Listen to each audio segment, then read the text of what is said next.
Assalamualaikum warahmatullahi wabarakatuh. Di video kali ini saya akan berbagi informasi tentang hal-hal yang bisa membuat tidak lolos seleksi administrasi pada CPNS 2021. Informasi ini saya beberapa didapat dari teman-teman saya yang sebelumnya ikut CPNS namun tidak lolos seleksi administrasi salah satunya, dan informasi lainnya saya juga baca dari pengumuman di instansi masing-masing atau instansi terkait, dan kemudian juga dari BKD provinsi maupun kabupaten, karena di situ biasanya mereka menyampaikan apa saja hal-hal yang bisa membuat tidak lolos seleksi administrasi. Dan salah satu yang dari teman saya yang tidak lolos itu, salah satunya itu teman saya karena dia memakai surat kesehatan tapi dari klinik atau dari swasta, sehingga yang menyebabkan temanku itu nggak lulus. Itu yang salah satunya saya dapat infonya pada CPNS 2019 yang lalu. Setelah saya himpun, berikut beberapa hal yang bisa membuat tidak lolos seleksi administrasi. Pada surat lamaran di instansi itu udah tertulis surat lamaran ditulis tangan. Misal ini dari BKD, biasanya kan BKD itu berbeda-beda, ada yang harus diketik, ada yang harus tulis tangan. Ini beberapa yang saya screenshot dari BKD Banyumas. Surat lamaran ditulis tangan di atas kertas HVS atau polio bergaris dengan tinta hitam, ditunjukkan kepada Bupati Banyumas bermati 10.000 dan ditandatangani pelamar, format sebagai lampiran 2. Nah, biasanya instansi itu sudah menyiapkan formatnya, kita tinggal mengikuti. Dan hal apa saja yang harus kita perhatikan agar kita itu bisa lolos, dan yang menyebabkan itu tidak lolos salah satunya itu tidak sesuai format instansi. Misal instansi itu mensyaratkan untuk ditulis tangan tetapi malah diketik dengan menggunakan komputer, karena kita tinggal mengikuti aja aturan dari instansinya. Misal ditulis ya kita tulis saja. Kedua, penulisan tanggal pembuatan. Misal contoh masa pendaftaran kan 30 Juni sampai 30 Juni sampai 26 Juli. Ini saya belum berupaya, maaf.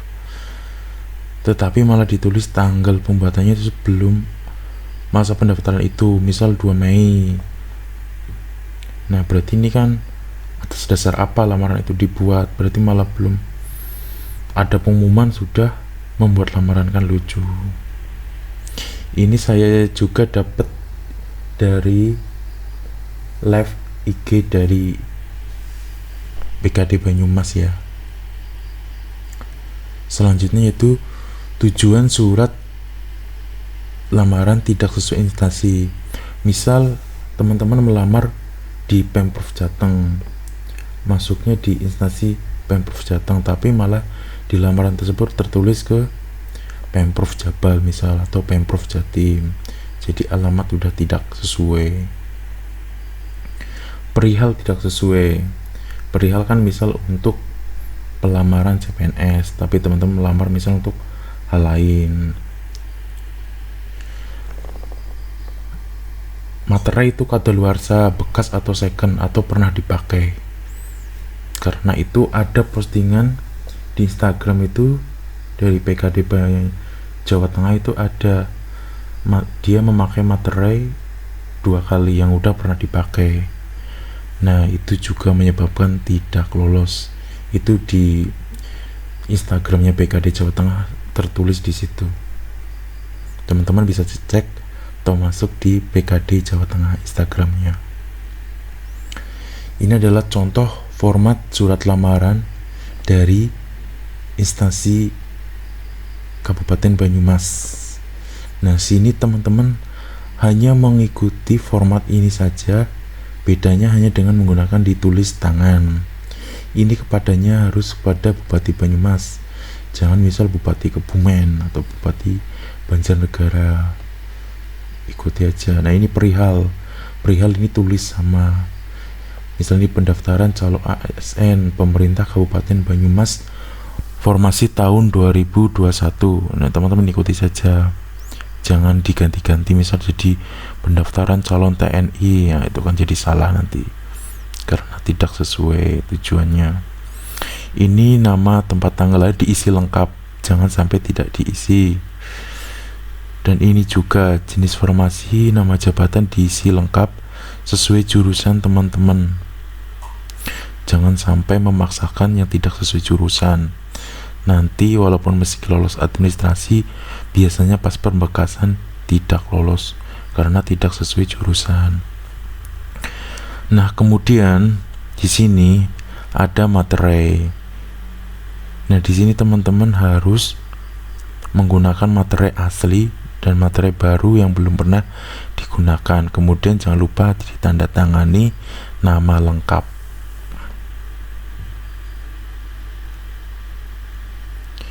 Next, surat pernyataan keaslian dokumen. Hal yang menyebabkan tidak lolos hampir sama dengan surat lamaran, tidak sesuai formatnya, penulisan tanggal pembuatan,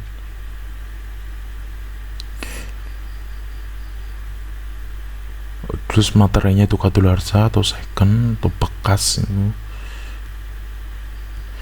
Nah, ini adalah contoh surat pernyataan keaslian dokumen.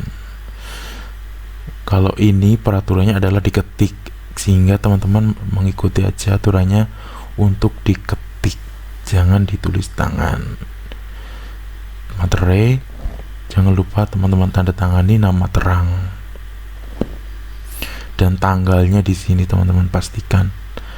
Range-nya pendaftaran kan 30 Juni sampai 26 Juli. Jadi tanggalnya di antara range itu ya, jangan di luar itu. Scan KTP, ijazah, dan transkrip nilai.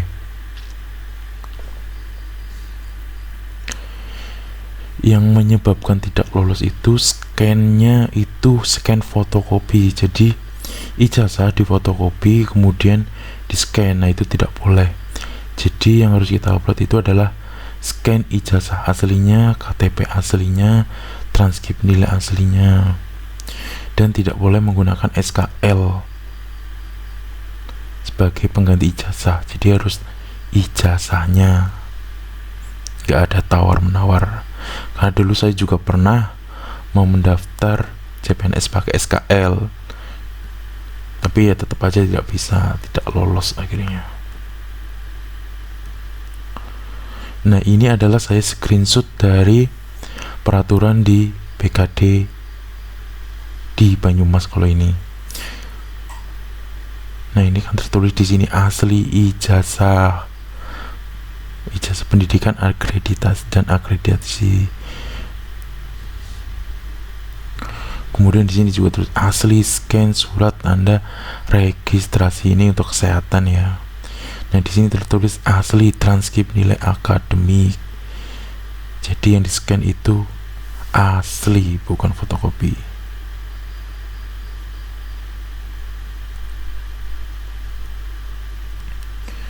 Kemudian surat keterangan sehat jasmani dan rohani.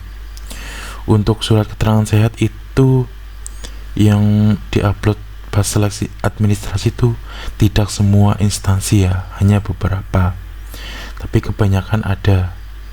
Nah, jika mengisyaratkan menggunakan surat keterangan sehat, ini harus menggunakan dari unit pelayanan masyarakat kesehatan dari pemerintah, misal RSUD atau puskesmas, bukan swasta atau klinik. Seperti yang saya sampaikan di awal, kasusnya teman saya sendiri itu dia menggunakan surat kesehatan dari klinik ya, sehingga tidak lolos.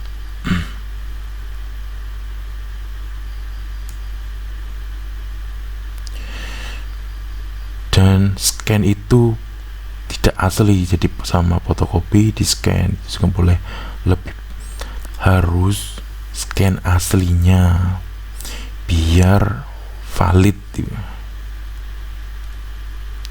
Pas foto background tidak sesuai, karena di peraturan itu background menggunakan warna merah, jadi jangan menggunakan background selain warna merah ya.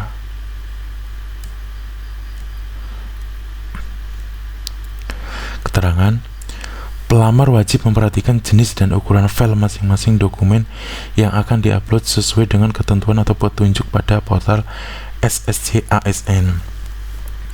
Jadi itu ukuran file itu dan jenisnya itu sudah ditentukan. Misal kayak KTP harus JPEG dan misal maksimal 200 KB. Kemudian ijazah itu maksimal harus 1000 KB dan formatnya itu harus PDF. Jadi teman-teman harus mengikuti. Bagi pelamar yang mengunggah dokumen tapi tidak terbaca pada portal SSC ASN, maka dinyatakan TMS. Jadi pastikan sebelum klik akhiri pendaftaran, teman-teman lihat dulu apakah apakah berkas itu sudah terupload dengan benar. Jadi jangan buru-buru, cek ulang sebelum mengakhiri pendaftaran apakah sudah terupload dengan benar. Setelah proses unggah upload dokumen selesai, pelamar dapat mencetak kartu pendaftaran. 4. Lanjutnya, semua informasi atau data yang diisikan dalam formulir pendaftaran berdasarkan dokumen asli secara benar dan dapat dipertanggungjawabkan. Apabila data yang diisikan tidak benar, maka pelamar dapat dinyatakan gugur dan tidak dapat diproses lebih lanjut, serta dapat diproses secara hukum sesuai ketentuan yang berlaku. Nah, ini kan ada surat pernyataan tentang keaslian dokumen. Jadi teman-teman harus mengupload dokumen asli sesuai punya teman-teman.